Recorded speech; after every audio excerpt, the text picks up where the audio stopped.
Hello everyone, welcome back to my channel. আমি অঙ্কিতা। আজ আরও একটা নতুন রেসিপি নিয়ে চলে এসেছি। আজ বানানো হবে মশালা চিকেন পোলাও। তার জন্য এখানে চিকেনটাকে ভিনিগার, নুন এবং গোলমরিচ গুঁড়ো দিয়ে ম্যারিনেট করে রাখা আছে। আর এদিকে কড়াইতে দেওয়া হয়েছে সর্ষের তেল, শুকনো লঙ্কা ফোড়ন আর টুকরো করে কেটে রাখা আলুগুলো যখনই হালকা লাল হয়ে আসবে তখনই কুচি করে কেটে রাখা পেঁয়াজগুলো দিয়ে দিতে হবে। এরপর পেঁয়াজ আর আলুটা একটু ভালো করে ভেজে নিতে হবে। তারপরে দিয়ে দিতে হবে টুকরো করে কেটে রাখা গাজরগুলো। আপনারা আপনাদের পছন্দ মতো যে কোনো সবজি এই রেসিপিটাতে দিতে পারেন।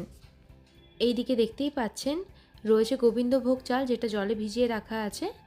15 মিনিটের মতো জলে ভিজিয়ে রাখলেই হবে। তো এরপর দিয়ে দিতে হবে টুকরো করে কেটে রাখা বিনসগুলো। নিয়ে আবারও একটু ভেজে দিয়ে দিতে হবে ম্যারিনেট করা চিকেনগুলো। এরপর চিকেন আর সবজিগুলো একটু ভালো করে ভেজে নিতে হবে। দেখুন কতটা কালারফুল লাগছে। এরপর দিতে হবে পরিমাণ মতো নুন, হলুদ গুঁড়ো, জিরে গুঁড়ো, ধনে গুঁড়ো আর লাল লঙ্কার গুঁড়ো। আপনারা রঙের জন্য কাশ্মীরি লঙ্কাও ইউজ করতে পারেন। এরপর ভালো করে চিকেন এবং সবজিগুলো কষিয়ে নিতে হবে। তারপর দিতে হবে আদা রসুনের পেস্ট। এবার দিয়ে দিতে হবে ভিজিয়ে রাখা গোবিন্দভোগ চালটা। এবার ভালো করে সব কিছু মিক্স করতে হবে।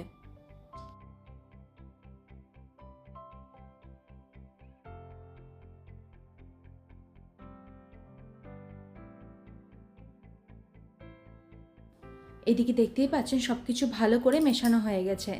এরপর দিয়ে দিতে হবে কেটে রাখা ক্যাপসিকামগুলো আর গরম মশলাগুলো দিয়ে আবারও ভালো করে কিছুক্ষণ নেড়ে চেড়ে নিতে হবে। তারপরে দিয়ে দিতে হবে অল্প পরিমাণে চিনি।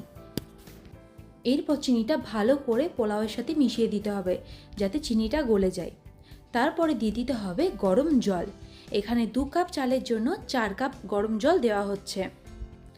এরপরে একটার মতো তেজপাতা ছিঁড়ে পোলাওয়ের উপরে দিয়ে ঢাকা দিয়ে দিতে হবে যাতে তেজপাতার গন্ধটা ভালো করে পোলাওয়ের মধ্যে ছড়িয়ে যায়।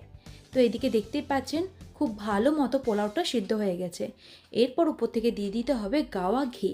এই ঘিটা আমাদের ঘরে বানানো ঘি। তারপরে একটা চামচ দিয়ে ভালো করে ঘিটা পোলাওয়ের সাথে মাখিয়ে নিতে হবে। তাহলেই রেডি গরম গরম মশালা চিকেন পোলাও। তো বন্ধুরা, কেমন লাগলো এই ভিডিওটা অবশ্যই কমেন্ট করে জানাবেন।